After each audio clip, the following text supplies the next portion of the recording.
When's your birthday? I never had a birthday. His name is David. I feel it. That's creepy. Whoa, that's so real.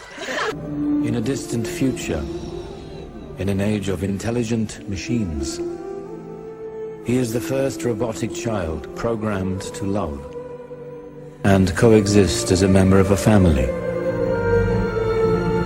His is a tale of humanity and a journey to find his place among humans and machines. I'm a boy. You are a real boy. At least as real as I've ever made one.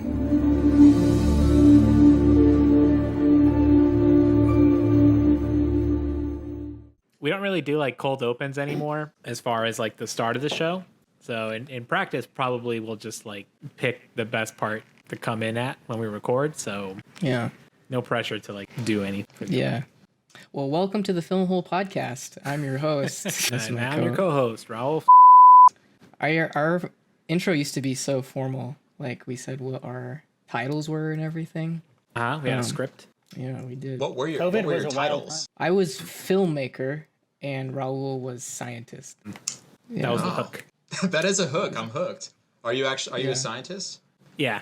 Use that. Lowly It's pretty postdoc. There was like a method to it. It's I think I had in my head like, oh yeah, it's like the perspective of like an art guy and like a science guy. Like that's meaningful. Right.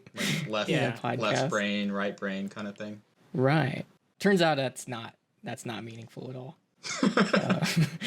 Sometimes it'd be a good angle to go at things. Actually, this movie is a good example of one. You know, presumably I'm gonna like get into like AI stuff and just geek out on that. Yeah, And as Trevor if will like say, oh, I've never thought of it that way before. as if like neither of us are capable of like the other's like thought process on this. There's like no overlap. Yeah, I've never thought about science fiction in my life. Not once. Okay, well, it is probably worth just saying like we have a fourth person with us this week. His name's Mason. Hello. I don't know what more details I want to give to respect your privacy, so I'll just say Mason. Well, I'm a scientist as well. No, I'm just kidding. Well, first off, is Justin like? Are you a third person? Are you like part of the? Why? Buddy, why, I talk in the third person, but I'm not a third person. why? So is he already kind of established in like the lore of Film Hole? Like everyone kind of assumes he's gonna show up, basically. Okay. Yeah, he's a friend of the podcast. We offered him full co-hosting podcast status, but he declined. Wow, it's a horrible idea. Said he had better podcasts to do. Yeah, he said he had better podcasts and just better ways to spend his time. So Yeah. I've been emailing Mark Maron for years now, and one day he will respond, and you all suck it when he does. He'll open the gates. He'll open the gates for you. He'll open the gates. He'll unlock those gates. I'm going to go see him next week. Oh, really? But, No shit? Yeah. Like what Comedy in what show. context? Like a show or Yeah.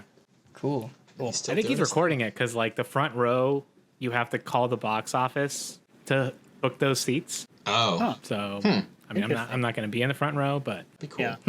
maybe I'll be in the crowd. Really quick, I like the idea that Justin's better spent time is not actually being on podcasts, but like manically emailing other podcasts in hopes. Yeah, of- it's hustle and grind, buddy. I mean, you gotta wake up and you gotta smell the bread, and then you gotta run for it. Okay, what are we talking about? Whoa. Okay, I just noticed Justin's background. Is Chris Rock. Did you guys catch that was Chris Rock? I'm assuming everyone did. It's kind of hard to. Well, I like knew the voice like when I watched it today. Like that's how fresh it is. And I knew, and I had seen it like years ago, but like maybe I just forgot about that part. But I knew the voice, but I didn't put it together that it was Chris Rock until Justin said something. It is. I mean, it's wild to me that it wasn't immediately apparent, because I feel like someone goes into this movie cold, and they're like, "Yeah, you know, you're experiencing the roller coaster of emotions that you experience with this movie, but just smack in the middle, it's fucking Chris Rock as a robot, and the robot looks like Chris Rock, and he's getting shot out of a cannon. Like, that is just a confluence of facts that is crazy." Yeah, there's like this movie is so weird because there's like these little like hints of like exactly what time period the movie was made in, and one of them is that Chris Rock has a little like one-line cameo. The other is in the then it's basically like this act is I didn't realize until like I watched it last night. I didn't realize that it was not Kid Rock. The band wasn't Kid Rock. It was. I was going to ask if it's not Kid Rock. I thought it was Kid Rock. Yeah, I think that's like probably. him.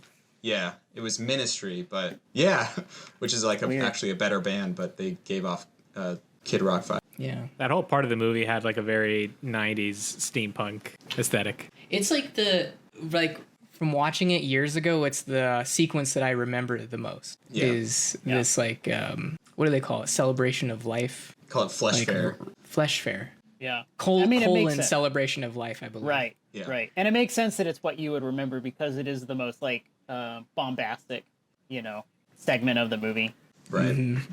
Well, first of all, let's just say, for the sake of the recording, we're talking about AI, artificial intelligence. 2000? When it came out? 2001? Steven Spielberg. Well, the movie opens up with, I forget the actor's name, introducing the world to mecha as a technology, Yeah, it's William Hurt. if I'm right. William Hurt. And he's doing it in the room that we later see at the end of the movie. And he asks that lady robot to undress at one point, which I don't understand. I don't know why that happened. I think I understand. I think that was a sex robot, and that's basically all you need to know. And then it is as weird as it seemed, but yeah, it's like a sex model. Okay. I don't know, or like What- I guess the alternative would be like he's just showing that he's like just asserting like he has full control. Yeah, okay. Because there are just like seemed- go ahead. It seemed weird to do in like a room full of, looked like an academic sort of presentation. And he's like, look, I can make this robot get naked, guys. Check this out. Seems kind of unprofessional, but what do I know? Yeah. It seemed like a little bit like that guy just makes me think of Steve Jobs. So I just like think of it as some like group of bullish technocrats who like are kind of iffy on their morals, just playing God with these creatures. Like that's our first introduction to like the people interacting with the robots. It seems like they don't treat them very well. Well, and I think crucially we skipped over the opening like prologue, which is where they explain that climate change has flooded parts of the earth and the rich and powerful have found ways to. I forget exactly how it goes, but it alludes to the fact that the rich and powerful have survived and they still they live in these like secluded areas over other people. And so then we cut to this boardroom of, that's being led by this Steve Jobs type figure in front of who appear to be like a mixture of scientists, probably technocrats, probably investors. It has a real boardroom feel to it. So I think it's an interesting, that context, and then you get this scene. I think that's an interesting, combination. I think it's interesting how like his office or workshop or whatever is, despite New York City being like totally underwater, that it's still just like in one of the buildings. And it's like, I mean, if the rich and powerful had like figured out this whole way to like move past that, you'd think that his office would get relocated somewhere. But it's like in a bad part of the world, hard to get to. Right. Well, that's what's funny is that you get the sense that they're still trying to cling to these places of power, something like Manhattan, even though it's Manhattan. just total Manhattan, and it's just totally like reclaimed by nature, and yet they're still struggling past that. Yeah. The structural integrity of that building can't be good anymore with most of it being underwater. That's all I could think of. No, not at all. Also, the levels of water seemed kind of inconsistent, where like you just see the tip of the Statue of Liberty, but like would assume that it's very deep, like all throughout Manhattan. But when the what's it called, the helicopter, the aquacopter, it's an amphibicopter. Amphibicopter has no trouble getting to the bottom. So I don't know. It's a fairy tale, so there's some things you just gotta kind of glide over a little bit. But yeah, the Statue of Liberty is very small, so yeah, I'm not really, I don't know. I've never thought about that, but you could definitely poke holes in that scene. I'm striving for absolute accuracy in this movie, and if I don't get it, I will. I thought you were the artist. I'm What the here fuck? more just for like the metaphors and kind of the subtext. Whoa, you're they throw me Yeah, for a yeah. loop here. It was I'm more awesome. of the tech. I'm the technical, more maybe science-minded person of the two of us. So this is what I think about. A kind of interesting science thing is like the climate change angle. This has to be like one of the earliest instances of Yeah. climate change being used in a movie like this. I wonder, that must have felt like very kind of new and fresh at the time. Do they use the words climate change in the prologue, or is it Maybe like global global warming. warming? I think they used global warming, which Okay. was Kubrick's whole thing, was like starting out like this post global warming world.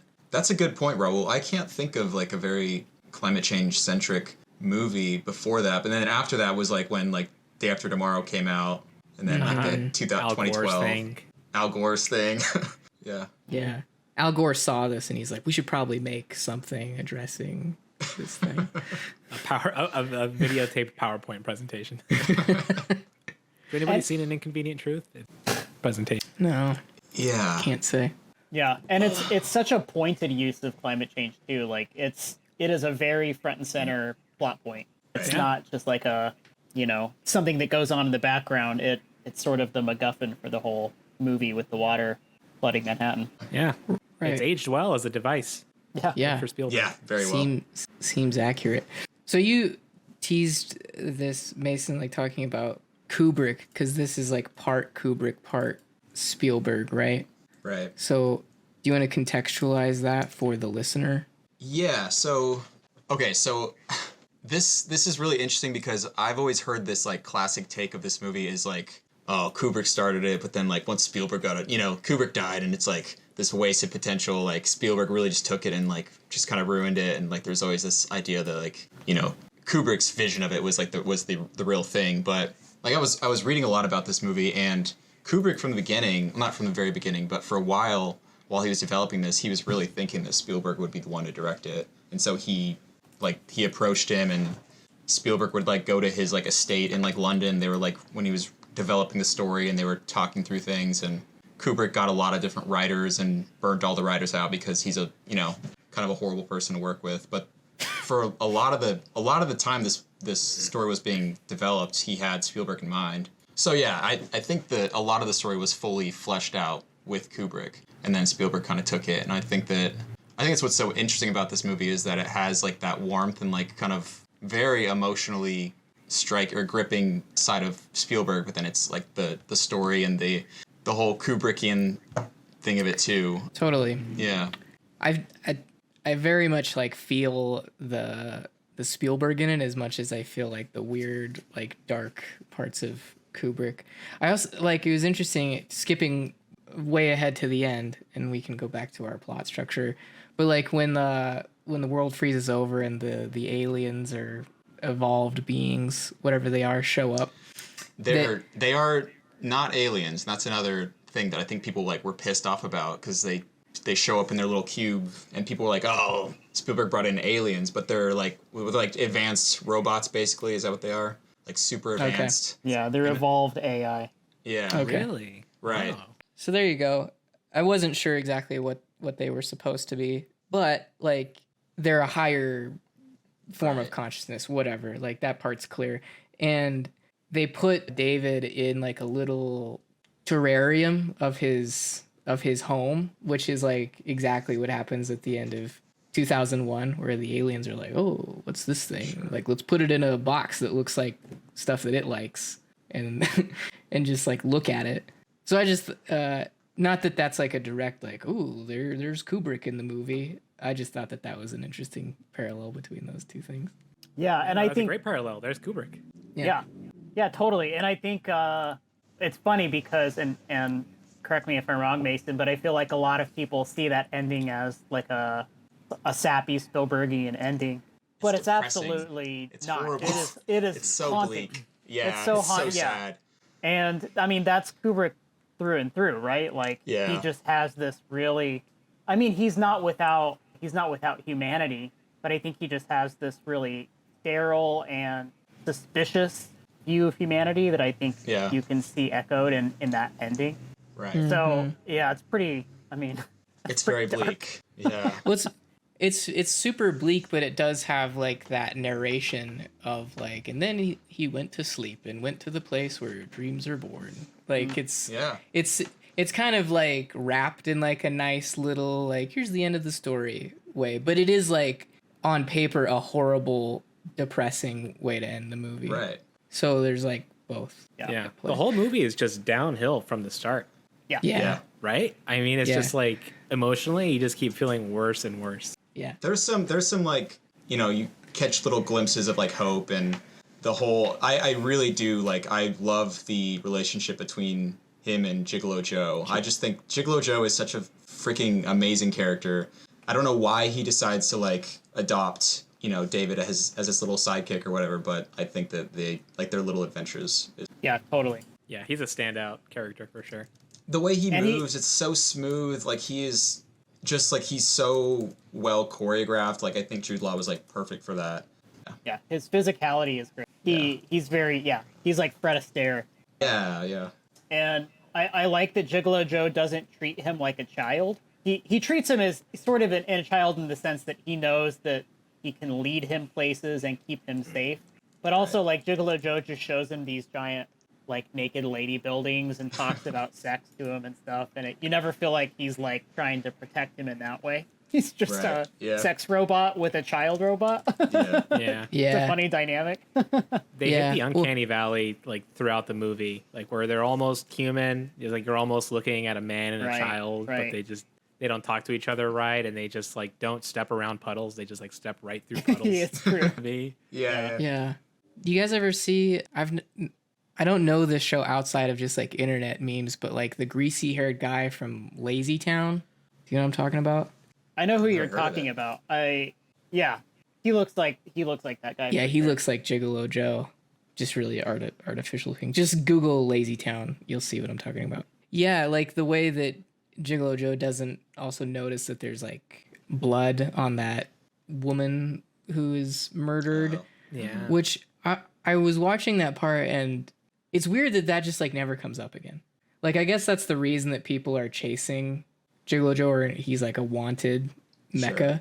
Yeah. But you see the murder on screen and you're like, oh, this is important, and it's never mentioned or brought up again. And there's another character involved in that who I guess is framing him, also not important. It just is an inciting incident for him to be on the run. Yeah, it's an interesting thing because it's one of those plot contrivances where you feel like you don't get enough of it or you want a little more context, but also you don't necessarily need more context, and it would probably be to the movie's detriment, like the pacing and the rhythm of the movie would be off if you learn more about this murder. For sure. I'm assuming like I saw like pictures of Gigolo Joe and Gigolo Jane and like these kind of concept art things from like production, so I'm assuming that there's probably some stuff that was cut in that whole section, because it's pretty quick when they get out of that. I don't know what the city is it like the Sex City or whatever that. It's Succubus City, I think. What it's called. I'm assuming. What did you say? Succubus City? Fuck City. Suck and Fuck City. Okay. Yeah. I think it's called Rouge City. No. Rouge City is where they go afterwards. Oh, you're talking about the first place he's in. Yeah. Yeah, which I don't know if it's even established. It's like just a seedy, district that he goes to. But I don't know. I never really, I don't know. I think that whatever happens after that scene is more interesting anyways. So I've never been like, oh, I want more of that thing. I think it's established that it's like this seedy, like dark and gritty place. Violence happens all the time, so he is an obvious like scapegoat for that. And so sets him on his way to this like little fairy tale with David. So yeah, it's discarded. The only time it comes up later in the movie is a point where the police is around them. They're surrounded. They're about to get caught. You think the kid's gonna get picked up, but instead it's just Gigolo Joe that gets picked up. And then you're like, oh yeah, he's like been evading the police for murder this whole. Real quick aside, I took a few notes as I was watching this today, just so I wouldn't forget some things. And I realized that I forgot the word gigolo. I just forgot like how to say that word or like what it meant. Juggalo. Right. the Insane Clown Posse fandom. So all of my notes just say like Juggalo Joe. That'd be great. Okay, It's just so like an alternate like skin version of the movie where you just put the Juggalo skin on Joe, Oh God. Yeah. but everything else Everything plays else is exactly the same. yeah, it's like the chrome cut of like Fury Road, where it's just like black and white. It's just Yeah. it's just Gigolo Joe and clown makeup. So we meet some grieving parents of a child who's in a coma, who are selected by Cybertronics, which is the firm that creates Haley Joel Osment character David, and they are selected because they are without a kid, and they're like, this is a good family to test this thing out on, I guess. And the father of the family, just makes the decision to get this kid robot without telling his wife. And the way they show that is like in their house, he's like, I love you, don't hate me, like I did something, like don't hate me for it, which is like what you say if you like buy like tickets to a concert that you're like not sure about, or I don't know, some other kind of risky thing. It's not you go and like adopt a child sort of line where you're like, don't hate me, I did something that you might. He calls it a toy. Like, he goes so back and forth with David because at first he's like, don't hate me, but I think this is really good for us, or whatever, right? Whatever his rationale is. So you get the sense that he knows there's weight behind the decision. But then like later, in a couple scenes later, he says, don't worry, he's a toy. Don't worry about it, he's a toy. So like, I think he can't decide, just like everyone else can't decide like what the fuck David actually in the world and for them. I do like how not emotionally involved the father is throughout the whole process. And consider this, like the whole design of the kid is that he's supposed to imprint onto one person. So that robot is by design only meant to love his mom and not the father. Which I thought that was so funny. Which I wonder if that's intentional, because that like it's modeled after what is it, Dr. Hobby? It's his kid, right? So Yeah. Yeah, I've never thought about that, but that could be the reason. It doesn't really make sense, but We never meet Dr. What's his name? The guy Dr. who played Hobby. Hobby, or Professor Hobby. We never meet his like wife or anything. We don't know anything about him really. I think so. Okay. That he has a David, or that he had a David. Right. But I will say that the whole like first act where David is like when he's like establishing himself in their house is so unsettling. Like Creepy. I don't know what it is about Haley Joel Osment, but he is just an absolute, like his ability to like capture like, I don't even know what it is, like existential despair, but also, you know, just the uncanniness of it all. Well, they actually made David for that first act. They actually Wasn't him. They put a real David in the first act, and that's where all that unsettling energy comes from. Makes a lot more sense. It's a little note That's back. Spielberg. No, so like that's a note that I wrote down, which is like there are large stretches of this movie it's a horror movie, and the first act is definitely a horror movie. Oh my god! Like the scene with like the pool, like when it's he's horrible. like Horrifying. truly terrifying. Yeah, Like, and they sorry, go ahead. Just like obviously like the setup of like, oh, this kid's like drowning is like really scary, but like him like still just like holding on to him, like asking to keep him safe and saying it like underwater is just like the creepiest shit I've ever seen. And I don't maybe it just didn't click the first time I saw this movie, but like that's truly like a haunting like combination of sight and sound. Yeah. And for me, like the image of him floating in the bottom of the pool afterwards was also very unsettling, because you see that and your mind wants to think that's a dead body because you don't see that otherwise. Yeah. I kept on thinking about that, like technically, like, all right, Haley, like you're going to get underwater. Like 10 seconds. You're going to deliver a few lines. Get ready. And like also be sure to like really tap into that lifeless like android horrifying energy while you're down there. And also you're 11. You're an 11-year-old child actor. And you don't make sure not to blink underwater either. God, it's so crazy. Yeah, it's fucking wild. It's crazy how preternaturally gifted he was at acting. I just happened to watch an episode of the Larry Sanders Show where he's in it, and he's like 5. He's tiny, and he has a huge head, so that's something. But like, he's a great actor at like 5 years old. He's interacting with like an adult, and Yeah. in kind of in an improvisatory manner. So yeah, there's something about him, especially as a kid, that's beyond anything. I mean, perfect casting. But I love his introduction, the way that's shot, where he. Oh yeah, very I Spielberg. mean, he looks like the alien, right? He looks Right. like an alien's at the end, right? And so like to have him introduced as this otherworldly like vision, basically, and come into view like that is really clever, really clever. And then he says, I like your floor. He gives a little tap. It's so good. Also on the horror movie topic, that scene at the table after that's another plot point, is the original son wakes up from his coma, and then they have to live in the house together, and that kid sucks. Yeah, He sucks ass. but there's that scene where they're at the dinner table and they're like, he's like stuffing his face and David is like imitating him, and really like if you just change the music out of that scene, it would just kind of look like two shitheads. Right. Like at the table, but the score makes it just feel like the most like existential, scary thing. Yeah. I don't really know what to make of it. I didn't know like while I was watching it, like I guess it ends with his like face like drooping and he like overloads or whatever. Spinach. Yeah, but it made it seem like something much more was like seen. Yeah, it was a very heavy scene in that respect. Yeah. I remember it as a kid. It horrified me. I don't know about you, Justin. Totally. Like this movie for us, like, I don't know why, I don't know when we even saw it or it was just like a rental or whatever, but this movie specifically, because it has like this whole act where it has like, it's all like the children are the main source of like conflict. Like that, like you said, that party scene was so terrifying to me as a kid, and the spinach scene and like the weird like visceral, like they're poking you with a knife and just very like kind of body horror stuff. Yeah. It's very My favorite line from that sequence right before he jumps in the pool is one of the kids is like, does he have DOS? Or like, does he run on DOS or something? And they're like, damage avoidance system. And they explain it like very eloquently. Yeah. Yeah, Like, wow, Randy, you're a great communicator.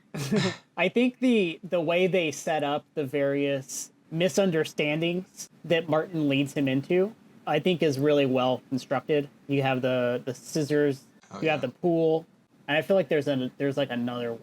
I guess the spinach, Mm-hmm. and seemingly Martin understands everything that he's doing. But I think it's just a really like natural. It didn't feel contrived, I guess.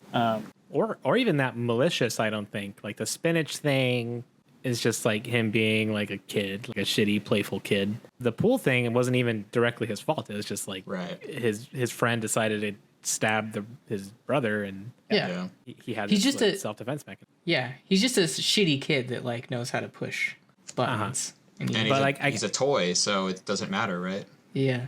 Like, I guess what I'm getting from it is that to a certain extent, I think that like that robot really didn't fit in with that family and kind of like couldn't fit in because of the fact that he's not human. And like the son is the first person to kind of instigate that and move on that, because like he feels like he was replaced, and he probably has like very complicated feelings about it. Ones that he probably couldn't articulate. He's just like fucking with this other kid that's in his life. Yeah. We have two brothers here. Maybe you guys can speak to this dynamic between android and human. Yeah, which one of us do you think is the android? Well, let's not get into this. I don't want to talk about that. But yeah, I mean, it's funny because that's such a common thing. You see siblings all the time, or especially if it's like an only child and then the new child, they have that jealousy, and there's one that's always sort of like seeing the other as competition. Right. And to have that heightened because one of them is a robot, the other is real, and they see superiority in that way. They see like, species superiority or whatever you would call that, is just such an interesting dynamic. Because it's on the one level you understand it, on the other level you're like, I would never understand what it feels like to have a robot brother. Right. Yeah. It's the first time that you get the hint of the kind of human robot prejudice that then is very important for the rest of the movie. Because before that, it was such a sheltered environment in that home. It was just the parents, and they are very like relatively emotionally mature people. But then as soon as that pool scene comes in and you have like these kids and just the way they speak about the technology, it's very derisive. Yeah. That wasn't great. It makes me think of that scene later on when she's dropping off the kid in the forest where she says, I'm sorry I didn't tell you about the Yeah, up until that point, you don't really get a sense of like what the rest of the world is like. I mean, you could like make that jump just based on the prologue talking about like the rich and climate change. But like you kind of see this family and you see like the medical facility or whatever that the son is in, and you just assume that that's the world. It's just like suburban 90s with like cool technology. But then like very quickly after the forest scene, you're like, oh no, like the rest of like the world is like much crazier than this. It's like much darker and seedier. But you have like absolutely no sense of that until that scene. Right. Yeah. That's a great flip that I think. Love that it goes there. And before we move ahead, I gotta say, one of the magic tricks of this movie is that Spielberg manages to have the little cute sidekick be great and endearing and not at all Teddy. like annoying or cloying. I love Teddy. Teddy's great. Yeah. And he's the Jiminy Cricket, which is so funny. Yeah, that's a great comparison. Yeah. Never thought about that. Yeah. Well, I also have in my notes, I just wrote Pinocchio punk. So that's what this movie is. But when Teddy shows up, since we're talking about Teddy, he has like, for me at least, he had kind of like a darker presence because he looks a little unsettling and uncanny. And I think his like first words are like, I am. And he says it in like a really foreboding way. It almost like sets it up like, what is this thing gonna do like later on in the movie? But nothing ever happens with Teddy. He's strictly like a good supporting character throughout. Right. But like when he first shows up, you're like, I don't know about. I don't know. If Teddy about had been given those scissors, it would have been a way different movie. Right. Yeah. Well, what did you guys think of another big standout moment from the first part of the movie is when they do the imprinting and how the android kid was very robotic, like pre that, very uncanny valley, not believable as a kid at all. But then after that is like when his like emotional protocols were turned on and like he actually convincing a simulation of an emotional loving child. I thought was so cool because I thought before that he was just always going to be the very robotic, awkward kid. And then to know that, actually the people at the cybertech company have figured out something like really substantial. Like it passes the emotional Turing test. Right. Like the mom says like, he seems so real, you know? So, yeah. Well, I think that scene in particular is like, so it shows off his acting skills because like, it's so the look that he gives when she like, whatever the final word is, or she says her name, right? Is like, it's not even like a happiness or some sort of like euphoria. It's like almost like, again, like some sort of like existential, like very heavy look he gives because his like whole life purpose has like come onto him. And it's almost like, the way I interpret it is like he realizes that this is his sole reason to exist and that this could potentially be lost because, you know, he asks her like pretty shortly after, like, are you going to die? And then it's just the weight of everything starts to come down on him. So it's really heavy. It's like, when your whole existence is just one person, like that must feel like as a robot. Yeah. Do you think that's when he kind of turned on as a conscious or what do you exactly think happened there? Yeah. Yeah, because like he's programmed to simulate consciousness, right? So like when you're turned on, it's his consciousness. And I think Mason, that's a really good way to describe it is like his soul is sort of it's turning on or it's coming into existence or it's coming in like in media res, right? Like it's almost as if he suddenly is aware of the fact that he's madly in love with this person, right? On like a deep level, and then it means so much to him. Yeah, fascinating. Yeah. So I was just distracted because a little window just popped up saying Trevor Mowry, Windows has finished installing. Yeah. What is that? Did you get hacked? What do you got going on? No, that was my attempt at a joke that like him him imprinting is like the screen where it's like welcome to Windows. That got me. Yeah, it is wild that that's like the switch too, where like he goes from super like android acting style to like I'm like human adjacent now. Like it's a real kind of like subtle change in his acting style, but one that he like pulls off flawlessly. And I don't know if anyone ever told him like, hey, this is the moment that your soul is activated, so reflect that in your acting. Maybe maybe not, but either way it's like incredibly It's impressive. so effective too, because as an audience member, you're really right there with the mom, where right, he had been this creepy kid before, and at that moment, like you could imagine yourself loving this kid. Right. In a way, like Spielberg had been, it's almost like as if he'd been rehearsing his whole career for this movie, because he was so good at like cultivating this, working with kid actors, right, with child actors, and cultivating this sense of realism and really personal connections between the kid actors and the adults, and really portraying like realistic families.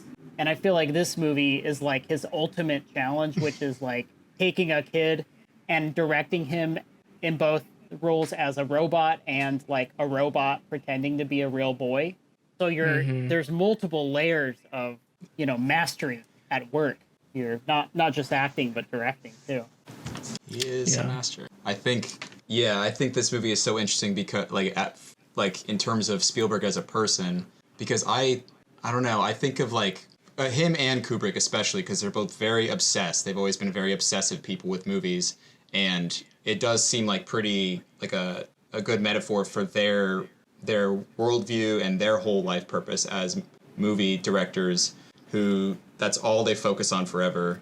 Like again, Kubrick went through like tons of writers for this and was never satisfied. He was always like so cynical and pessimistic about getting it done, and he died before he got it done, obviously. But I just think like this, like in terms of like this movie as a fairy tale, and Spielberg's vision as movies as these things you can escape into, you know, and the thing that you believe in so much, and when you finally get to it and you make this thing, then you're on to the next thing. Any movie that he's made, he's said like it's the thing that he thinks he has to live for, like it's his sole life purpose, and then it's done, and then you realize you couldn't really put your life into that, and you move on to the next thing. So I just think it's so interesting to think of it in terms of like how a director, you know, especially a person like him who is this like a master storyteller, to take on a story like this is pretty. Yeah. The story is that Stanley Kubrick is still in the amphibicopter at the bottom of the ocean. 2,000 years. Yeah, he's still down there. He's We looking are in at a cage. He's looking at a statue. He's looking at a statue of a monolith down there. Okay, so back to the plot. Let's just pick up on Monica, mommy, abandons David in the forest. And that's like a pretty wrenching scene, because he's like begging to not be left behind. And like one of the lines is like, "I'll be so real for you. Like, don't leave me. Like, I'll be so real for you." It's really, or like when he says like, "It's okay, mommy, it doesn't hurt," when he's like his like insides open up. Yeah. Man, but it is like heart-wrenching material, borderline just taboo. Not since Sophie's Choice have I seen something like this heart-wrenching between a mother and a child. Right. Yeah. And then I'm a little fuzzy on like, does he just kind of wander the woods and then like find his way into that area where they're picking up like scrap mechas, like with the moon balloon? I think so. I think he and Teddy just wander for however, I don't know, a few hours, several hours. Okay. But it's right off the bat at that point that the kid, like the Pinocchio thing is established at that point, right? That's the thing he has to do to be able to come back home. Oh, you mean the Blue Fairy, or no? The Blue Fairy. Well, it's the I same think that's thing. from Pinocchio, right? Yeah, It Blue is, Fairy yeah. is the Pinocchio. Which was Yeah. just a misunderstanding, or what exactly like was it that just prompted in that direction, that he doesn't know the difference between the fantasy and real life? Well, he was like read the story right as a kid, and he obviously relates to the Pinocchio story and I think that he just like solves for X and like, that's how I get back to mom. I have to find the blue become a real. Because he knows And then- that's what the catalyst for this whole thing is he's a robot and he can't live in fantasy. So then Gigolo Joe is the one that's like, "Oh, we'll go see Dr. No," and he knows there's nothing he doesn't. I love that. I love that line. Yeah. We'll go see Dr. No. There's nothing he doesn't. Yeah. Yeah. Is Robin Williams, right? Dr. No? Yeah. Kind of doing like voiced by the genie thing. He's just like all over the place. I love it. He's Totally so good in it. Yeah. Totally a genie. I have in my notes, it's like, what do I have here? Einstein, played by Robin Williams, as the Mario 64 menu screen. Oh shit. Totally. Because, you know, he's just like a It's big, just, like 'Stretching 3D around. rotating head. Yeah. With a little Rayman thrown in. Yeah. Yeah. He's got the big hands too. Yeah. I liked the concept of Dr. No a lot because it's basically just like Google search, right? It's just a search engine, but like presented in the most like weird, wacky way where it's like he speaks in riddles and you have like a certain amount of like search queries that you're allowed to use. And it's just like so like antithetical to how like Google actually works, but it's just, I like thinking about like that's just like how they predicted like Google search would be in the future. Uh-huh. Right. It's like Google, just but like- you have to pay to go to the next page every time you want to go to the next. Pay, and it's just like it's like all of the answers are like not very straightforward. They're all like kind of buried in riddles. Yeah. Well, that's what he what does he call it? Like fast food knowledge or something like that. He said serving up fast food, wisdom, like over 500 or whatever. Oh, fast food for thought. I think is Fast what food he for calls thought. it. That's awesome. Yeah, great. It's cool because it's later on you learn that like the Cybertronics like helped, like they did something to like let Doctor know, like they gave him the right information to pass on to David or something. Yeah. Because when they walk into the Doctor No like facility or whatever for the first time, it almost looks like a fortune teller setup Right. where there's nothing in there. It looks like a casino game. Yeah. And you're like, surely this is not like the keeper of all knowledge, like Gigolo Joe like set it up to be. So I don't really know what to make of that, but I just thought it was interesting that like here is this ultimate like database, and it's just like a little like arcade game. Sure. Yeah, and he says there's like 40,000 locations, and when they step out of the room, you see there are other rooms too. So it's not like it's just this one thing that you go to. It's just it may as well be your phone just on a big screen. Right. Yeah, it's the Wizard of Oz as brought to you by McDonald's. Yeah. That's a Yes. good. Yeah. Yeah, So the Flesh Bear, so they get picked up by Brendan Gleeson in a UFO. That's great. I love the it. moon balloon. He is The moon great. balloon.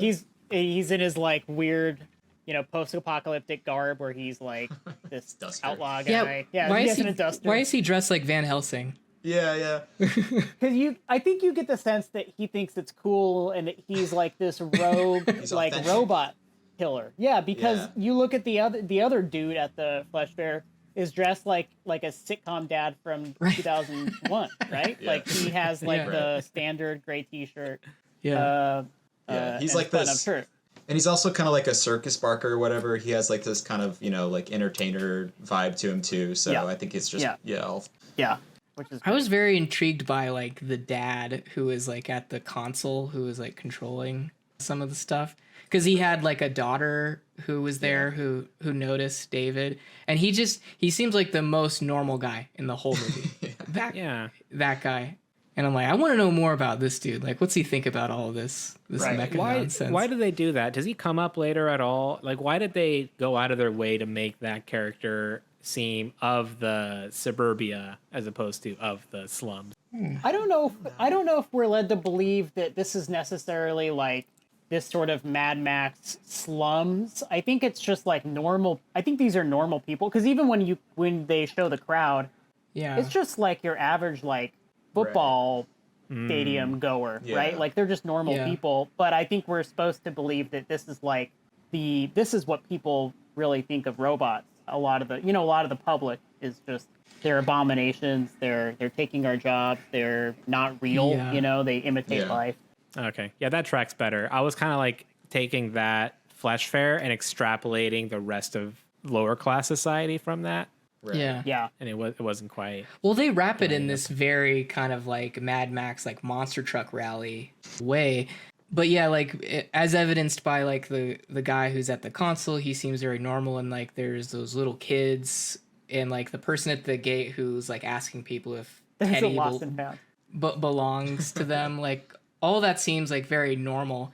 Like the way that people are like talking and interacting with each other is very just kind of football game-esque. But like, yeah, like you look at what's actually going on and it looks like the Thunderdome. So there is like this weird like mashup of worlds and aesthetics. So I get the Yeah. I think the it's a really confusion there. smart. I think it's kind of a really I hadn't thought about that until just now, but I think it's a really smart, because like if you think about it, I mean your average UFC event, whatever you call them, probably looks equally as, ferocious and barbaric to someone who's, on the outside. But it's just like dudes who own, like pool companies, middle school principals in the crowd, right? It's nothing crazy. So Well, that's you got what's the loud so music and that's what's so like crazy about it is like the whole time we're watching this scene from the perspective of David and Gigolo Joe, and at least in my perspective, like from my perspective, like I forget that they're robots almost. They're like these beings with motives and I don't know about motions, but they're like some sort of like essence, And so like from the outside perspective, this is like no different than like a demolition derby, to these people, but we see it from especially of a child's eyes, like it's just like this is so grotesque what they're doing, Yep. Yeah. This is the part of the movie where I would not recommend children to watch it. Yeah. They're like, man, this part pour gets acid gruesome. on. Yeah, for sure. Chris Rock. They're trying to get away with as much violence as possible, and just they get away with it because they're not real people. Right. What the whole theme of the movie is, they're trying to make you think of them as maybe people, as people worthy of. The nanny character is really distressing. The way because you can tell that she was built or programmed or whatever to be this sort of nanny caregiver. Yeah. So when she's bargaining for her life, she's like, I have great references. Yeah. I can do this or that. Like, it's really tough to watch. Sad, Yeah. I like the design of the different robots. Like there's all sorts of different, like the eras of robots, and I like the really old one with like the detached like head that kind of Arlie Ermy. I think it's Arlie Ermy, right? Who's the screen face? Is that what you're talking about? Yeah, who is that guy? Arlie Ermy, the drill sergeant guy from Full Metal Jacket. Oh, is that guy? I think so. I used to watch his show on History Channel. What the fuck is this? Mail call. What does he say? Like I was like Robot of the Year in 1923 or something. Yeah. It was Time Magazine's Robot of the Year. Yeah. Real quick, I love that the Lost and Found shot, that like one shot where they take Teddy. Yeah. I think it starts right when they're cool. handed Teddy, and the guy walks, up the bleacher, the risers, and you see everything. It's such a 3-dimensional shot because you feel like you're really seeing so much of this event. It's not just bits and pieces cut together. Right. And the whole time Teddy's like, "Where's David? Yeah, where's David? Take me to David. Are you taking me to?" Where is David? I can't do that, David. Another overlap, 2001. Yeah. I thought the shot where you first see the nanny a little bit further back in the woods, where it like shows her face and then she like turns her head and you see that like it's all just like gears and knobs back there, and you can see like right through it, and like it's a tracking shot where she like walks like across the woods and like she's turning her head still, and like there's proper parallax. I was watching it, I'm like, how the fuck did they do that? And I still don't know. I mean, obviously there's CG in this movie, but like that's really good. You probably know more about like green screen stuff than I do, but like do you think, because I was wondering the same thing, like I think this movie looks really good for its time, but like was she wearing like a only like partial green screen on the parts that they wanted to change? Probably. Yeah. It's just it's the combination of like the moving and of being able to see through it and the background like moving properly. And clearly she's like in the scene. It's not, it doesn't appear to be a green screen thing. And the best thing that I could think of is, like Two Towers was made just like a couple years after this. Mm-hmm. And like Gollum obviously is like perfect in that movie. And like there's kind of this like infamous scene of like Gollum in like a waterfall or like a creek or something, and he's just like going crazy, like in the water, like splashing it around. And like the trouble with Gollum is that he's like volumetrically a lot smaller than Andy Serkis, and so there's a lot of stuff that has to be removed and then like painted back in. And like the way they did it with Gollum is that it was just like brute force, like they just every single frame they just little by little like painted like the pixels of like the water back in, because it was like the only thing they could do at the time. And so I have to believe that maybe something similar is going on here, where it's just like hardcore, like painstaking, like frame by frame painting. Yeah. But nevertheless, like incredible that I can't see it. I think that's a perfect example of, I think that was an era where special effects could still be painstakingly crafted Practical. as much as a practical effect could be, and in like a painterly or artistic way. You know what I mean?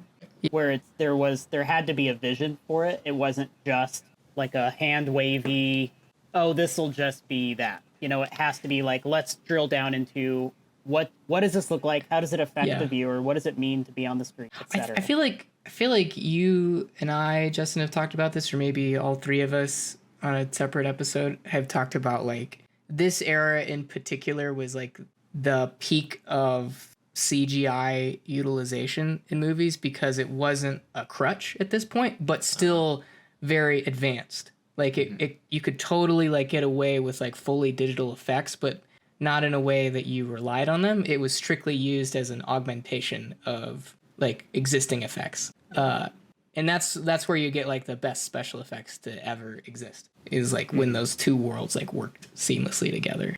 Yeah, totally. And I remember specifically that shot of her running toward the camera and then turning was like one of the spotlighted images in the trailer and just in promotional materials. I remember that like as a kid seeing that a lot. And I think it was just because it was a big old money shot. Yeah. And then Kid Rock plays us out. Yeah. Big old money shot. I think that's the song he's playing. Again, like it's that era of like we have Kid, well, it's not Kid Rock, but Kid Rock-esque, and then we have Smash Mouth and Rat Race. What other examples are there of like? Those are very- it. Those are the two big examples. Guys, I just watched Inspector Gadget the other night. I texted Justin when I was watching this, like the Matthew Broderick movie. Great time. I can't recommend revisiting that. Oh man. What about the? Who's There's the a Smash second? Mouth song in that. Is there? Oh God. Who's the actor in the second Go-Go Gadget or whatever? French. Andrew. French Stewart. French Yeah, Stewart. French Stewart. Wow. Yeah, I don't think I've ever seen the second one. Is that the one where he like busts like an old lady for going like a mile over the speed limit? I remember that scene. Fascist Do you remember that role? Inspector Gadget. I remember that scene. Yeah, I remember Police watching state this movie, I Inspector think, in Gadget. theaters. Wow. The original Inspector Gadget, man, just go watch it again. Yeah. I had Let's like not such a get blast. off track here. Okay, where are we? They've Well, I wanted- escaped the flesh bear. I wanted to introduce the biggest plot twist of the entire movie is when they get away from the flesh fair. They find a stopped car, or they flag down a car on the road. He has his little hologram girl. He's enticing them with like the ladies of Rouge City or whatever. He pans down to this guy's crotch to really entice him. Pan up. Who is it? It surprises me every time. It's Adrian Grenier. It's incredible. The Entourage. Yeah, I don't know who that is. It's the Entourage guy. Oh, okay. Who is? I don't think he's really done much. He was in what's that Meryl? The Devil Wears Prada. But it really got me. It got me yesterday. So just a quick pan and then it cuts. Did too. Yeah. You're right. It gets me every time. I like describing that like the movie's biggest plot twist is like that episode of Always Sunny where you hear Charlie say he's trying to describe The Sixth Sense to someone. Oh yeah. And he's like, and then the big twist was the guy wearing the hairpiece the whole movie was Bruce Willis. He is Bruce Willis the whole movie. Hell yeah. That scene gives off the same energy like when Borat like meets up with like the frat boys like in the RV or I whatever. had the same thought. Yeah. Yeah. I love the shot of them all pressed up together in the tiny car. Yeah. Like you got the frat guys and then Gigolo Joe and then Teddy and David. Yeah. It's really I funny. do like that like the very like Batman and Robin like Art Deco yeah. bridge that they're on. Yeah, like it's that cool. style. It really is like, okay, we're just gonna build a new city, and it's gonna be dedicated to sex Yeah. Yeah. and There's a debauchery. Debauchery. Vegas is right there. What's that? Yeah, right. And Las Vegas is just there. I guess they got flooded. Yeah, that's true. I like that there's a building that's just the shape of a sexy woman. Yeah. Like the, I feel like that. It feels like that should already exist, right? It probably does. Now that I'm thinking about it a little bit Well, more. you But get. I mean, this gets pointed to a lot as like this is the Kubrick. This is like Spielberg like left Kubrick's notes untouched, or his his personal concept art. But it really reminds me of the milk bar in Clockwork Orange, because you got, I mean, it's basically the same imagery. You have like, these sort of porcelain statues of naked, shapely naked women, curving backward and all this shit. Yeah, it's a really bizarre, like, you go from the quiet, unsettling first act, and then the second act is just like a grab bag. You got the Flesh Bear, you got Rouge City, Doctor No, the church. I like how he briefly like points out in Rouge City, which is funny. Oh yeah, right. That's where he sees like the blue fairy, what he thinks is like the blue fairy, right? Yeah, yeah. Joe's just like, this is where I go pick up customers. Right. Is that what it says? Yeah. He starts to walk after a woman who walks. Oh, right. Yeah. Yeah. Well, that's the like going back to the Pinocchio allegory. Like this is like the Pleasure Island section of the movie. Right. oh yeah, Which I I didn't never even make that connection. Yeah, and I've seen maybe like a third. I know that's like it's just like that's the morality tale, right? They go and they drink beer or whatever. It's because they're bad. It's just because they're being bad. Is that the theme there, or? Yeah, more or less. I think it's so. good. You should see it. I know. I want to. Good. Yeah. Man, talk about a haunting movie. The original Disney Pinocchio, like specifically the donkey transformation scene. Yeah, I've seen that. That was like, I'm hearing myself twice for some reason. Is someone like got their speakers on? Okay. Well, I'm not hearing myself anymore. So maybe Windows is finishing it again. oh, it's finished. Don't even worry. I love Justin's like attempt at a tech joke. He's like, oh, it must be installing again. It's like, no. If anything, it didn't install properly, or it didn't finish installing. Nerd. Shit, what are we talking about? I lost Rouge track. City. The rest of the movie, like the rest of the movie from here feels like it unfolds like pretty quickly. Yeah.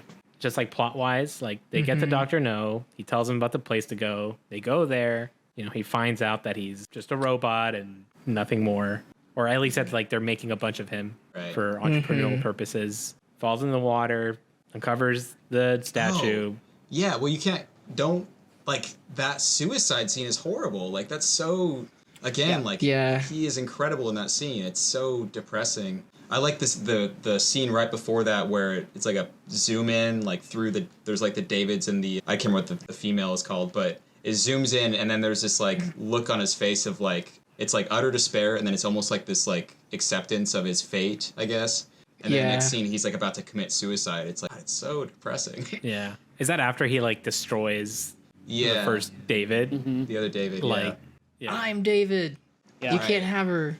And I'm special. The way he says "mommy" before he jumps. Fucking. It's fucking dark. Yeah. Yeah, I like how when he's in the little corridor of boxes, which I thought was interesting because you see all these like boxes of the Davids and the female robot, but like the David as a concept seems to be like very new. So assuming he like just has not gone into like regular distribution because like no one knows what he is. Right. So that's interesting. Right. And I like how one of the boxes just kind of like jostles a little bit. Horror movie. I mean, I think this movie, is when the movie goes back to these horror elements where he's walking through. It's like in the movies when you're walking across a corridor of like dead bodies in big tubes. It's the same film. Darlene, I think, is the female. Yeah. Real quick, I want to go back to one of my favorite. I think my favorite part of the Dr. No sequence every time is when they get the question right. Me too. And everything kind of like dims and gets quiet, and he talks in like this quiet, normal voice. Right. He's not the character voice. I love that feeling, that switch. The vibe is really interesting. And I was a little disappointed because I think I've never caught, maybe I just haven't been paying attention, the fact that they glued the Dr. No program into, like, they led them there. I think that's a little lame.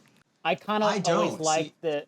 Okay, Sorry, go no, ahead. go ahead. I was gonna say I kind of like that Dr. No is like they've unlocked this like secret knowledge in the world versus it just being something that they somehow knew David would inquire about. That is kind of a plot hole. Like, how did they know that he was going to go to Dr. No? And like, but I don't think the actual idea of it being like a setup. Like, I love that scene too, because it's like, oh, he really figured it out, and it's like the really magical part of it. I've always loved that scene. But the fact that that was actually all kind of fake too, it ties into this whole idea of like, we want to believe in these fairy tales and these dreams, but they're not. They're all, that's what kind of, it's kind of bleak. You're so right, because I loved the magical feeling of it, and you're right. It's so disappointing to think that it was just another contrivance by fucking William Hurt. Hobby. Justin is an optimist to a fault, as evidenced by our last episode. This is a great callback to the last. He cannot accept that the movie could potentially have a bleak take. Oh, this reminded me of an earlier thing I wanted to say, where I think it's before all of the Rouge City Dr. No stuff, where the Cybertronics goons come into Professor Hobby's office, like in a quick like cutaway scene, and they're like, "We found him. Like he's in like a scrapyard or derby or whatever." And then they go looking for him, and they still have to do this whole Inception thing with the Dr. No. And like the whole time I've just been thinking, like, why the fuck does this thing not have a GPS on it? Like, why do they just not know exactly where he is at all times? You know, true. Seems like kind of an obvious thing that you would put in a piece of technology like that.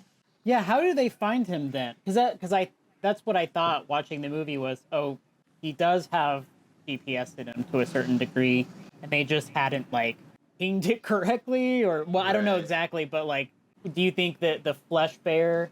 I think that like the idea, the way I took it is that like him being at the flesh fair was enough of a like public thing. He caught wind of it. Yeah.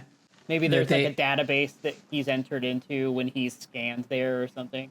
Yeah, like I think that that's a fair jump to make, is it has something to do with him just being at the flesh fair. Yeah, I don't think he has GPS at all, and clearly like it would just like break the movie if he did. There'd be no movie, but like it does seem like a silly thing. Like, why wouldn't this just? And GPS wasn't like a new thing in like 2001, or maybe it was. But like another question: do real kids have GPS? There you go. There you go. Some do. There you go. Right? His son didn't, so I guess we all do now. Yeah. Yeah, that's true. Spoken like a true scientist. Okay, so where are we at? Did we already get to Manhattan? Did we make it back there? Yeah. I say we talk about the best, what is, in my opinion, the best section is once he's like killed himself. Yeah. Then he gets saved, but this whole scene where it's him on his own is where I think great to like, oh my god, this movie is, in my opinion, I think it's freaking Yeah, that elevates the movie. Just, that choice. Yeah, I agree. Although I think Gigolo Joe is in the movie for the right amount of time, but I love his exit, which is I was. Yeah, it's so cool. But I mean, I don't know about you guys, but the when he finds the blue fairy and they're trapped in a cage, which they are thematically and like literally, spiritually and literally all this, it's like that's so scary to me to think of, like, this kid just sits there and prays to this this inanimate thing for millennia. Years. It's I'm glad I'm gonna die. Yeah. Now it's existentially like haunting to me. Well, this is another like intersection of like the like crazy darkness of the movie with like the Spielberg whimsy, is that like all of this like existential horror is described through narration of a very kind of like storybook voice, where it's like, and then David sat in the amphibicopter for 2,000 years, and like it's like told, it's told in a way that's like made like it's made to feel kind of light, but if you think about it for like a second, you're like, this is horrible. And it's described incrementally, right? Doesn't it go through like the stages of his degradation, like as everything freezes and as things become, he loses sight of the blue fairy at one point, and it's really, really like it's bleak stuff. And then 2,000 years later, is 2,000 years enough? Scientists on the call, is that enough time for like an ice age to set into that? Yeah, let's go to the phones. Let's talk to some scientists. In my memory, I was like, oh yeah, 10,000 years passes or 100,000 years passes. I couldn't remember exactly how long, but 2,000 seemed relatively short for the state of the world. Climate change is in the movie, so maybe you can just combine those two things together and have it work out. Yeah, I mean, day after tomorrow, they're like 2,000 years. How about this year? How about the day after tomorrow? Yeah. Yeah, I assume it, just like extreme weather events and. Yeah. I think it's funny how the advanced AI, as compared to like the I'm just gonna say like as compared to the monoliths in like 2001, how that's like a very mysterious, like extra dimensional presence, whereas these guys walk around and they're like, hey, like we have to dig people up out of the ice and we need DNA samples. It's like it's very transparent as to like what degree they are. Yeah. Like it's transparent to what degree they are evolved, and they are also literally transparent. I just think that they're interesting because they seem, I don't know, not maybe like a dumbed down version of like the special beings that are at the end of the movie, but they are like a more simplistic version, and like you get a better sense of like what they can and can't do, and them flying around in their little cube ship. Like I don't know, I like these guys, but they fill me with like less dread than like the cube from 2001. Right. And they talk, they speak English, and they still kind of look like people. Right, it's like they speak English, but they don't, because I mean they understand, like they absorb information and they connect neural networks or whatever they're doing. So I think what they're like, that is interesting too though, because David is an AI. I wonder if they could somehow like connect like subconscious. I assume it's just they speak English because it's a story and we need to communicate or whatever. But they're not introduced speaking English, right? They're introduced they're quiet, speaking in like wah-wah kind of shit or telepathically. So I don't know if it's either a filmmaking choice or like a storytelling choice, or they really are sort of tapping into David. Right. Or they had figured it out like previously. Like I think they're like archaeologists of some type. Yeah. And like the whole thing is to study humanity. Right. Yeah, so they know their shit. But the interesting thing is that, again, everyone thinks that this is like the whole like Kubrick versus Spielberg thing, and Spielberg ruined it with Aliens at the end. But Kubrick actually was the one that designed these specific entities. So that design is him, so I can suck it. I have a question. How do we know that they're the descendants of the AI instead of aliens? I assume like somebody just definitively just settled it, like the filmmaker. I'm curious if there's anything in movie. I don't know if there's anything explicit. I meant to make a note of this that I don't remember, because I feel like there's something that happens in this sequence that points to it. To me, I think, and this is not like direct evidence, but the fact that he looks like them when he's introduced is Spielberg's way of bridging the gap between David and these creatures at the end. Mm-hmm. I think because AI are clearly this like powerful presence on Earth. Yeah. Well, one thing Gigolo Joe says, like when he's talking about like why humanity hates them, he's like, they hate us because it's become abundantly clear that when all else like fades away, that we will be the only things that are left. Right. And so that's not direct evidence, but like that's pretty clearly like, yeah, if there is a consciousness left on the planet, it's AI. Well, humans were endangered, right? They're endangered in the movie. They're in this really perilous state, and it's not. I mean, it's not feasible to continue living in a flooded Manhattan and whatever the rest of the world looks like sure is uninhabitable. Yeah, works either way, just as inhabitable. What's that? It works. It works either way. Yeah, just as inhabitable. Exactly. Yeah. That being not inhabitable, but at that level. Yeah. Another like indirect thing about those aliens is that they're very kind. they're very, they're just like, they're nice and they have good hearts. And I guess that means that David is like their like founding ancestor. He's like the patient zero for feeling AI with emotions and consciousness. So they kind of found like their the missing link. That's their missing link.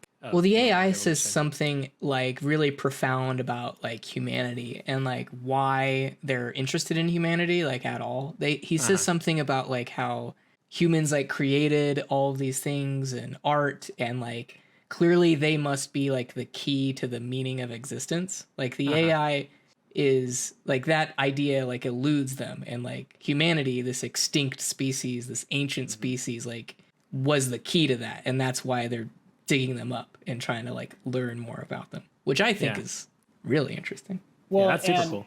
And the button to that thought is when they tell David that he's the enduring memory of the human race. That that he's like this non-human creature sort of is the prism through which you can, view and explore humanity. Yeah. Mm-hmm. Which they make it seem the reason for that is because in their search, they have not encountered any other being that has known humans directly. Like that's what they say. They were like very excited about that fact.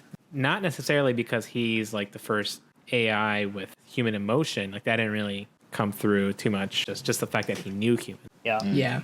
I thought this kind of happens in the same set of scenes where the AI is describing like the problem with like resurrection of humans, like how humans, like they can only keep them alive for one day, and it's like not founded in like biology, it's like founded in like physics, that like once a path of just like space-time has been used by a consciousness, it like can't be used again for more than a day.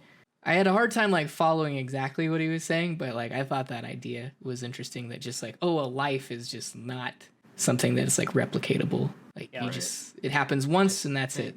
Well, I think I don't think it's necessarily like it is physics, but I think the 24 hours thing is just like, again, like a fairy tale. It's just like, it's like the Cinderella thing where like, it's until, what is it, midnight or whatever. It's just like, you only get one final day, That's what I wrote in my notes, was the ending has fairy tale rules. And Definitely. Right. It really does. Yeah. I like the way they present it though. Like they were explaining it to a child, and so obviously the higher AIs are dumbing it down and trying to make it palatable to a child mind. Right. And so they don't have to, because it's easy at something like that to scoff at it and be like, okay, whatever. That's like such a ridiculous device that they're using at this point in the movie. But it's still wrapped up in enough mystery that I can pass. I still appreciate it. I like how for like 30 seconds of that final sequence, it's like a Folgers commercial. She's like, can I make you a coffee? And she's like, I'd love a coffee. And she's like, you never forget how to make a cup of coffee. Yeah. This part is like, it's like again, going towards the taboo thing. It feels like almost like a little sexual. It's just so, I don't know. It's very like intimate and the release. Can you imagine? Freudian. Thousands of years of build-up. Oh, absolutely. Oh my God. Yeah. This scene is excellent. This scene is great.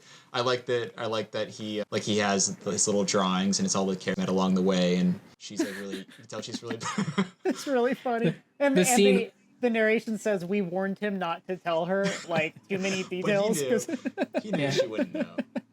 And it's like almost very comedically like edited or acted, where he's like showing the photos and she's like okay.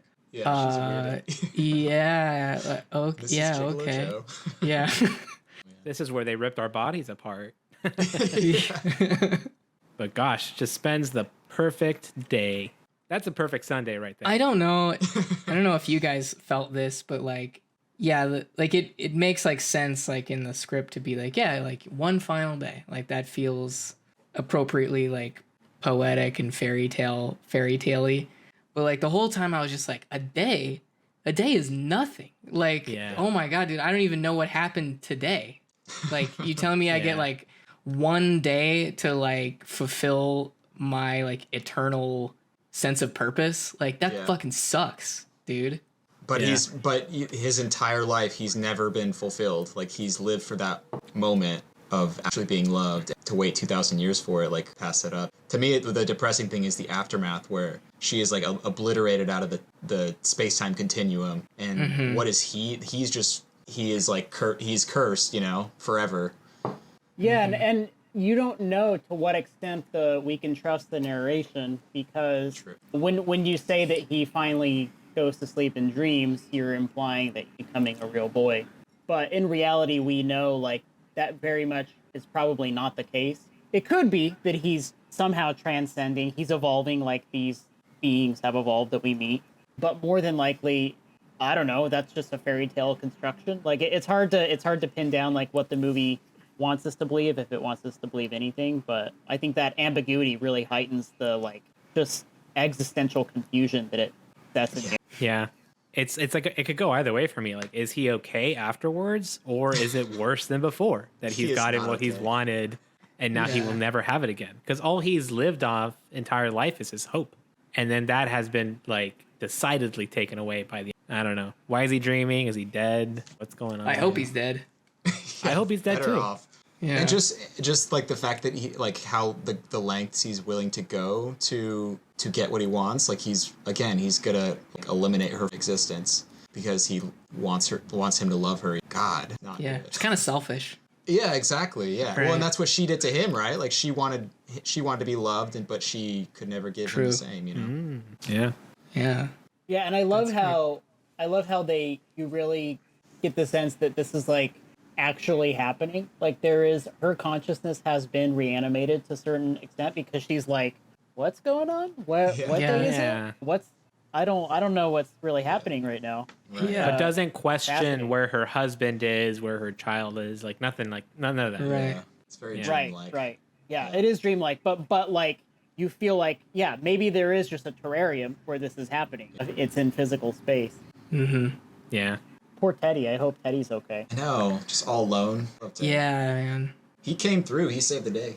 Teddy's a real one. I love the scene where they're doing the Martin's like, let's, you call Teddy and I'll call Teddy. Oh yeah. And then the Teddy's like, mommy. I remember that was a big laugh moment as a kid, was Teddy running for mommy.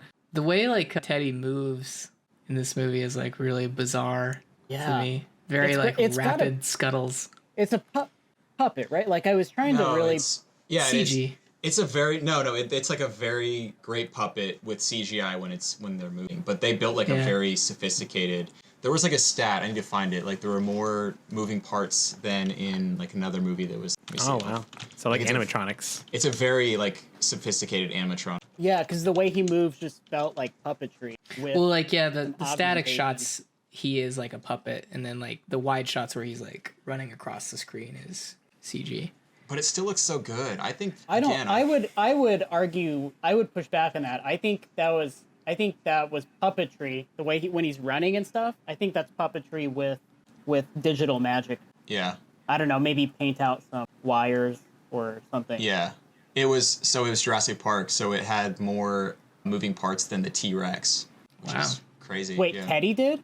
Yeah. I believe it. It has 50 points of motion versus 40, which is in the T-Rex. And said the most difficult job they'd ever worked on. That's cool. It makes sense too, because that it's more difficult because it's smaller. Right. Like the T-Rex, you probably have like more room to just like big dumb bulky parts. Yeah. This is pertinent. One Christmas, Mason got me an action figure of the monolith, and on the box it says 0 points of articulation.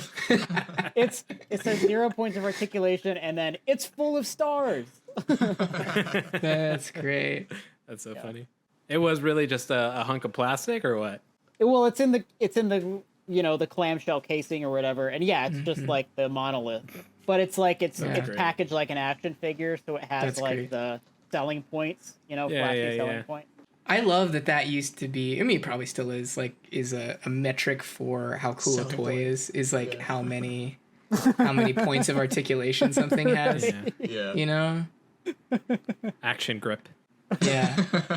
I still have all my old action figures in a tub in my basement. You do. Yeah. Yeah, like definitely like the premium ones are the ones that where like their fingers are like on a separate like axis than everything else. So you can like do like you can make them do like finger guns. Like Wolverine flip you off. Yeah. Oh, yeah. All right. Well, let's do some final thoughts, I guess, right? Seems like about time for that. Sure, Yeah. sure. One more before final thoughts. The score is another excellent score, John Williams, and it has like some of that 2001 in it with like the really haunted like choral vocals like during the like the ending section, like it's very 2000, and very like the intro when it's in the house I think is excellent. Like it's very dissonant and creepy, and Yeah, I think the soundtrack does a lot of heavy lifting in this movie, setting the tone. That kind of like creepy, unsettling vibe. I mean, like the spinach scene, it's sort of like it's enhancing it, but it's also like otherwise at odds with what you're seeing on screen, to where it makes what would just, if you put like a flubber track below that, it would feel very funny and silly. Yeah, but like with the score, it's a horror movie straight up. yeah. So yeah, tonally, it's like it's doing most of the work. Okay, well, I love this movie. I think I saw it at a very like key time, which was a kid, so getting to watch it like from David's perspective, all of the scenes, like again, like the first act, like the horror scenes were really effective seeing as a kid. And I don't know, this movie definitely taps into that same like 2001 energy, especially towards the end, where it's like once he's alone and it starts to like transcend time, like holy shit, it goes into like very sublime, like the ineffable like feeling it gives you. Like there's so many moments of that where it's just like, I don't know, it's, you can't really put it into words. I think it's like, I don't know, I think it's really wonderful. I think it's Spielberg's most interesting film, definitely his darkest. Gigolo Joe, obviously. Yeah. 10 out of 10. Nice. You have to attach a noun to your score. That's the film whole rule. Like so you like blank blanks. Like quantify it, yeah. Yeah. All right, let me think about that. We can come back to it.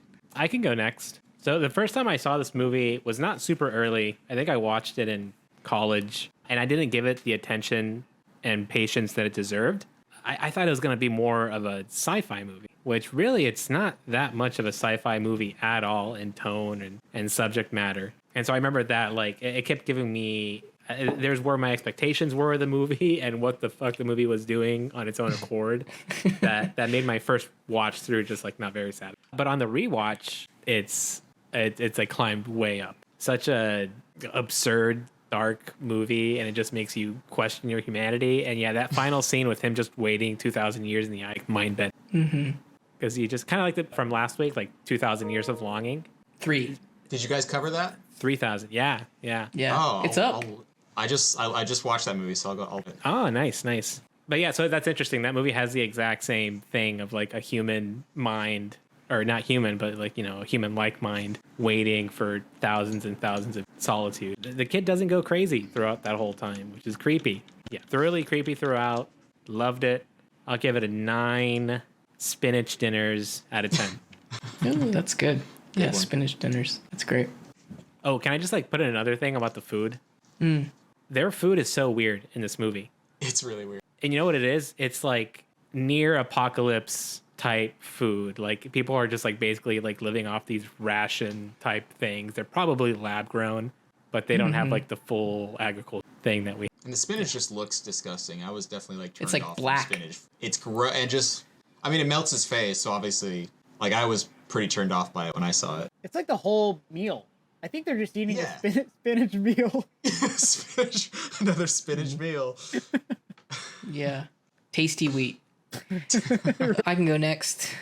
Yeah, I had a very similar viewing arc with this movie to Raul, where I saw it just like several years ago, not as a child. Like I did not watch this as a kid. So it doesn't have any sort of burned or resting memories. And similar to Raul, it was sort of like, just based on the title alone, I didn't have a lot of context for it. I assumed it would be more of like a straight, hard sci-fi movie. And then you watch it and you definitely feel like Spielberg in it. So I think that for that reason, I sort of dismissed it. It felt like sort of a weak Spielberg to me, because I think I was trying to absorb all the sci-fi elements and then also appreciate it as just like a whimsical like Spielberg movie. And it doesn't. Justin said in the chat, it's no bicentennial man, which is true. Although it's got a very, there's some like similar elements to this. Like Robin Williams. I feel like the house is the same, like the house so cool. that they show up in. But yeah, I wasn't like super into it the first time, and obviously the first thing the main thing I remember is like the what's it called? Flesh Fair, Kid Rock Flesh Fair : Celebration of Life. That's the thing that I remember the most, is just how like wacky those robots looked, and that they feel kind of Jim Henson-y. They're not like cool sci-fi. They're kind of like silly and puppety. So I was like, is this a kids movie? Like that, I think that's like what I thought in college, and I just dismissed it.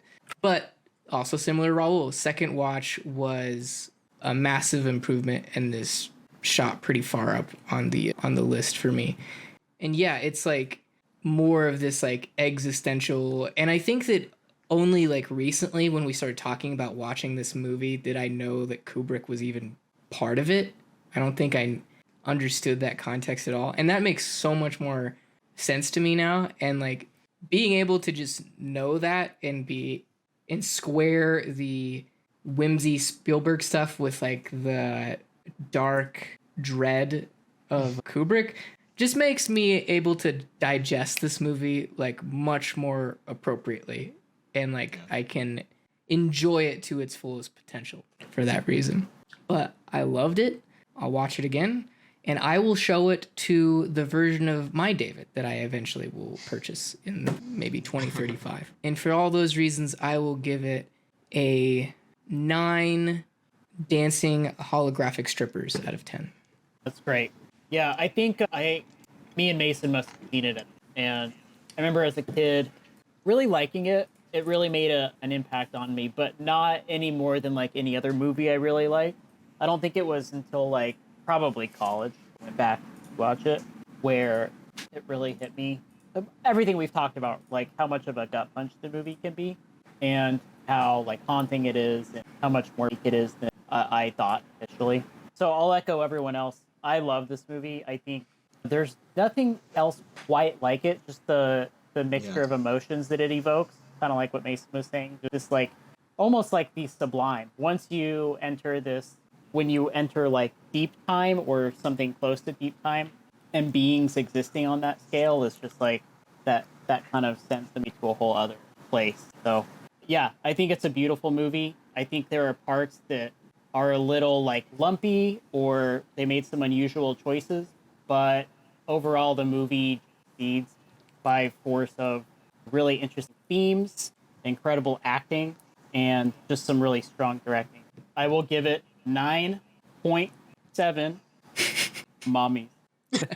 I'll love you so. What is it? I'll be so real for you. I'll be so real. God, I'll be so real for you. Horrible. It's really that's like nails on your soul's chalkboard to hear. It really like that. is. It really is. Interesting. Sorry, go ahead. No, go ahead. I was just gonna say on that note, on note of dialogue, it's sole writing credit for Spielberg, and yeah, we've talked about how this went through many different drafts and treatments, and the fact that no other names on the screenplay, that must mean that they really did not survive to agree. I don't think get away with. Kubrick told the writers he hired to burn or completely delete the stuff that they wrote. Like if he was unhappy, he's like, get rid of this.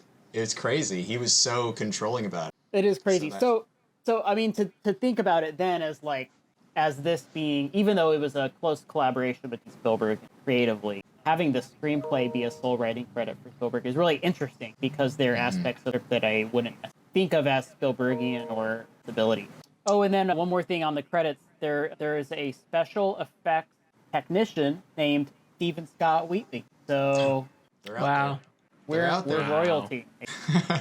I want to, so quickly, I'm giving it a full 10, just because I love this movie. I'm going to give it 10 A1 steak sauce bottles out of 10, because I'm going to read you this headline. Did Steven Spielberg's AI artificial fail because of steak sauce? Apparently there's a theory that people associated it with A1 steak sauce. So That's why this movie was a financial disaster. Just because AI A1. Yeah, and even click. It says here Matt Lauer. He said A1 when he was introducing the movie during a spot. Famous dumbass. Right. Well, it is interesting that this movie's called like A.I. artificial intelligence, because I think it's like people just didn't know what that acronym meant, like in 2001, right? It's pretty clunky. It's a stupid title. It's a bad title. It is. It's a bad title. And you know what? So was E.T. the Extraterrestrial. So. That's very true. Same thing. That's so true. It's probably aged. AI is probably aged better like now, but I agree that even now it's just not a great title. Even less so then. Do you know what the original story is called? Mason, I got this. It's a Super Toys Last All Summer, right? That's great. What a cool title. So cool. Obviously, you could not name. Try to sell that like at the multiplex. But what a great title, yeah. Yeah. It's like that same thing where like what's the story for Blade Runner? It's like dude, androids streaming cheap. Yeah, it's like what the fuck? Which I thought that's Brad, or no, that's Philip K. Dick, right? But I thought this was like Isaac Asimov for the longest time. I don't know why. Like I don't know if I thought Kubrick had adapted it for some reason, because I think there's another story by maybe it's Bradbury I was thinking of, but there's a story he wrote that's called like A Summer That I don't know. Oh, I think that's Bradbury. I know what you're talking about. Yeah, A Summer Day, All Summer in a Day. Yeah. But this movie is not based on any existing IP. It's completely original it's story. A short. Well, Pinocchio. It's a short story. Yeah, Pinocchio, and a short. I think the story is the first act. I think the first act is Bryce's story, and I don't know if that folds in anything else. There's like I imagine the first instance of like, you guys hear that sound? Do you guys hear this? A whistle or something. Okay. We talked about this last time, how like just like ambient noise doesn't come through in these calls because the technology's gotten so good. Perfect excuse if you ever need to get out of like a presentation or a meeting. Just be like, sorry, I just can't. Like I can't even think right now, and then just leave. Right. Yeah. But the noise that I was referring to is that little robot that we talked about last time, Justin, the one on my curtain rod. It's kind of sounds so crazy. Sounds so crazy out of context. Just had that little robot on the curtain. I don't know if you guys know this, but Trevor is a paranoid schizophrenic. Yeah. The robot's been telling me everything to say throughout this whole episode. Been feeding you. So, yeah, really just hearing the thoughts of the robot. I was. He just whispers that to you as you go to sleep. Thanks for listening. Film Hole is produced by just us, myself and Raul. Our music is by Double U, that's _ the word double and 2 U's. Get Film Hole wherever you listen to podcasts. If you like it, rate it. If you hate it, maybe don't. Thanks again. See you next time.